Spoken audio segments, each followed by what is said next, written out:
Today we have Faith Foo from Faith Foo Counseling, and she's going to be talking a little bit about how to deal with stress in the workplace, because none of us are stressed anyway in the workplace. But more importantly, a bit about Faith Foo, which I just want to share with you. She is the author of the Three Selves. Is that how you pronounce it, by the way? Yes, yes, She's yes. the author of the book, The Three Selves, and also I Hate You, I Love You, and also she's got an upcoming book titled Meant to Fly. And all of these three books, I believe it's going to be available it is available, by the way, on paperback, ebook, and also Kindle. Faith Foo is also an EMDR certified therapist, and I actually want to talk a little bit about that. So maybe Faith, you can share with us a little bit about all those things. Okay. EMDR is a trauma kind of specialized treatment for PTSD. When it first started, Dr. Francine Saprino invented EMDR. She found that it is very powerful to treat those soldiers who come back from the war. And they were all traumatized. So they all suffer, yes, they all suffer PTSD. And because this is so good in helping the soldier, and then they start to now explore and use on people who have depression, anxiety, and all sort of trauma, not just the big, huge PTSD trauma. So now EMDR is quite well studied, and a lot of research has been done. It's a proven method to help people with all sorts of trauma in life. Wow. But more importantly, seriously, what was your past life like? And how did you get involved with this? Because it's not something that people just wake up one day and say, hey, you know what? I want to treat, I want to be able to work with people in this area, and stress is a serious thing. And how did it all start? Maybe you can share with us a little bit about that. Yeah, it's true. Okay, I know psychotherapy, counseling is still a taboo many years ago, right? So people don't even understand, don't talk about it. Hardly people talk about, like, you go and see like therapies and things like that. It's like, oh, are you crazy? Or it's like they relate to someone really crazy, shouting on the street. That's the time that you need to go and see a psychiatrist. But it's not true.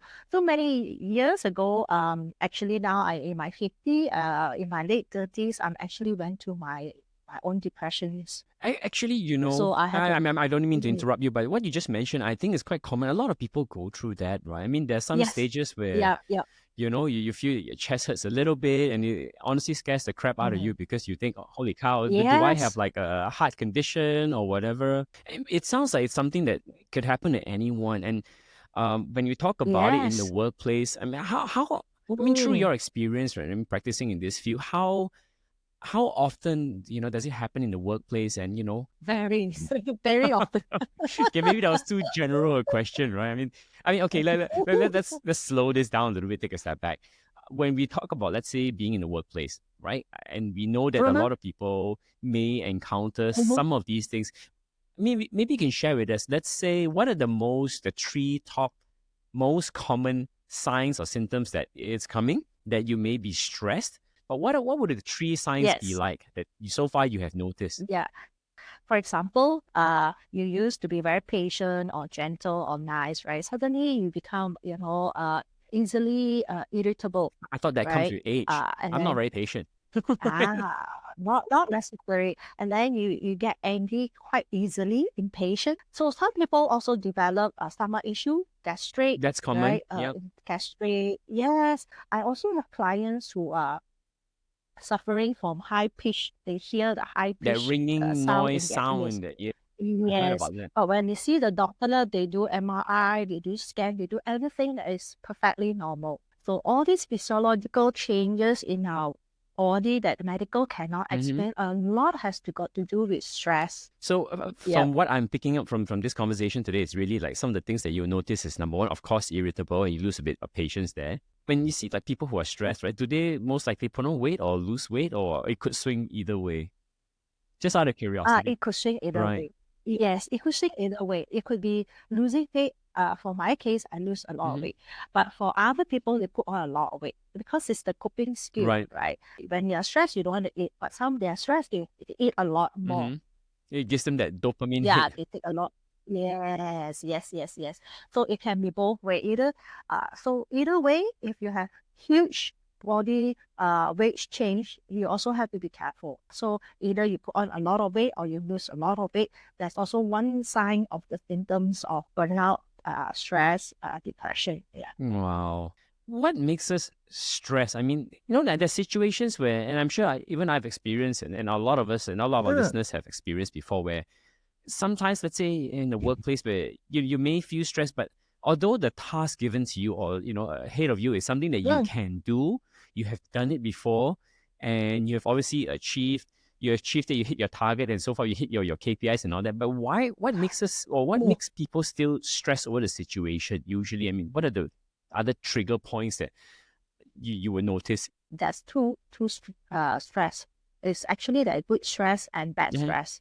The good stress is called eustress. The bad stress is called distress. Eustress. Right. Good stress, yes. EUSTRESS. So all of us need to have some sort of stress. We cannot avoid, right? For example, you go for exam. The kind of stress we have to study.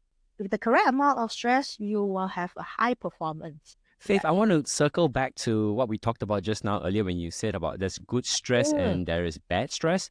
Because when you mention good stress and bad stress, where some people they train for competition and so forth, I think there are people who actually thrive under good stress also, right? I think there are a lot of people right? Now that you mention it, but do they also get like the same symptoms of good stress on good stress, like the heart palpitations and yes, because all of us anyone that experience stress, our body will go into this fight or flight mode.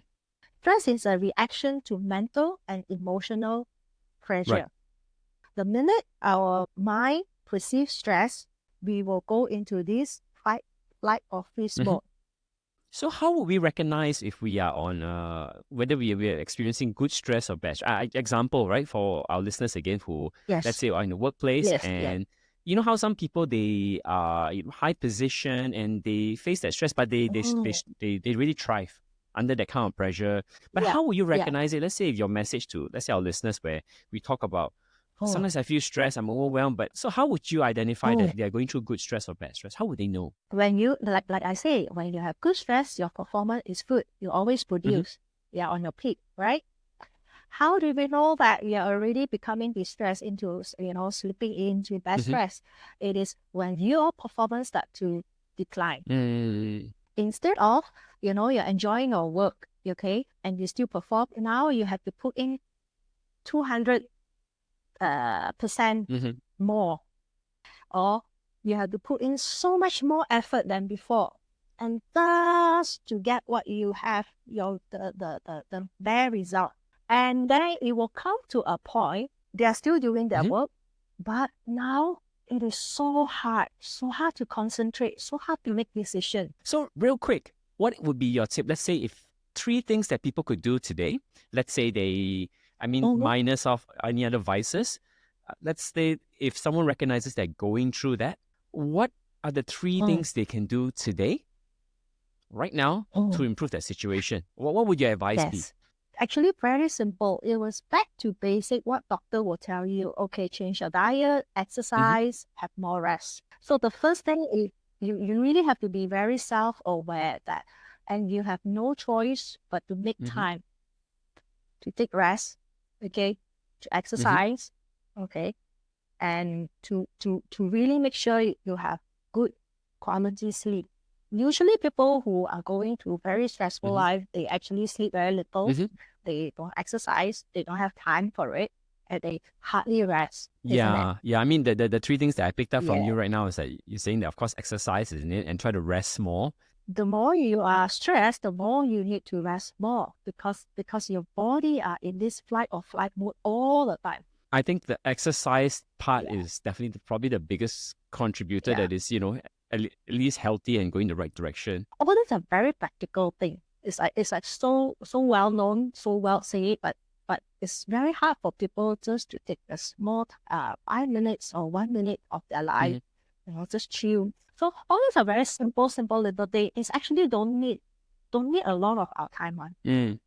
You only need like, a small amount of time for you to just relax. Yeah, definitely. I mean, those are good tips, lah. So number one is obviously everybody goes through stress, right? Whether it's workplace or domestically at home. But of course, the most important thing is there are two factors in stress. There's good stress that helps you compete, and there is bad stress. And what's important is to be self-aware of which part you're at. And the moment once you're self-aware of this exact situation you're in, and then the three very simple things you can do obviously is number one, exercise. So hopefully then you can get a bit more rest, right? Eat better and work from there. I think the key thing here really is being self-aware about it, but also to recognize that there is good and bad stress. Not all stress is bad. Some of it helps you compete. So Faith, I mean, I'm sure a lot of our listeners will also want to get a bit more tips from you. Is there a way that they can contact you, an email or something? Sure, yes. So I have my personal website, which is faithfoo.com. Faith Foo is FAITHFOO.com. That's my personal website. That's what you call the inquiry form. You can write to me and then I will reply you. And also you can call, which is the office that I practice in, is ABRI Integrated Mental Health, ABRI, ABRI Integrated Mental Health. The office number is 012-711-1693. And your office is actually located at Filio Damansara? Filio Damansara. Nice. 1. Great area.